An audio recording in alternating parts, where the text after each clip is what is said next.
My neighbor called the police because my mailbox was making her anxious. When I bought my first house, everyone on the street seemed friendly. Everyone, except the woman who lived directly across from me. The very first day I moved in, she walked over, looked around my yard, and said, "I just wanted to let you know, we like things done a certain way around here." I figured she was just introducing herself. I had no idea the sentence would become a warning. A week later, I received a note taped to my front door. It said my mailbox was slightly crooked and was lowering property values. I grabbed a level. It wasn't crooked, not even a little. I ignored it. The next morning, another note appeared. This time it complained that I parked my car too confidently. I still don't know what that means. Then she started measuring my lawn. Literally, she would walk onto the sidewalk with a tape measure and write things down in a little notebook while staring at my grass. One Saturday, I caught her taking pictures of my trash cans. When I asked what she was doing, she smiled and said, "Evidence." Evidence of what? She wouldn't answer. A month later, I came home to find a bright orange warning sticker on my mailbox. It looked official. It claimed my mailbox violated neighborhood regulations. The only problem, there wasn't an HOA. She had designed the notice herself, complete with a fake logo. I threw it away. The next day, she called the city. An inspector actually came out. He looked at my mailbox, looked at the complaint, sighed, and told me, "This is the third time she's reported this mailbox." He apologized before leaving.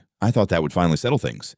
It didn't. She escalated. Every morning, she'd stand behind her curtains with binoculars. If I left for work at 7:58 instead of 8 o'clock, she'd write something down. If a package sat on my porch for more than an hour, she'd take pictures. One evening, I invited a few friends over for dinner. 8 people. We were inside the whole time. At exactly 8:17 p.m., the police knocked on my door. Someone had reported a large, dangerous party. The officer looked around my living room. Half my friends were playing board games. One was asleep on the couch. The officer actually laughed. As he was leaving, he quietly asked, "Is this about the mailbox?" Apparently, she'd become well known. Weeks went by without any drama. I started thinking she'd finally given up. Then one afternoon, I came home to find my mailbox missing. Completely gone. The post was still there, just no mailbox. I assumed someone had stolen it until my security camera notified me. There she was, walking across the street, unscrewing my mailbox, loading it into her trunk, then driving away. When the police asked why she took it, she said the mailbox had been emotionally disturbing the neighborhood. She honestly believed removing it was a form of community service. The officers recovered my mailbox from her garage, along with 3 other mailboxes. None of them belonged to her.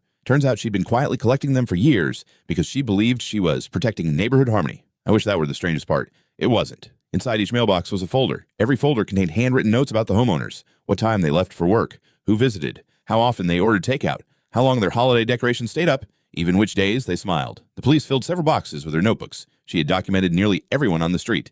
Now the neighborhood has an annual block party, not because we're especially close, but because it's the one place we're all reminded that we survived living across from the same neighbor.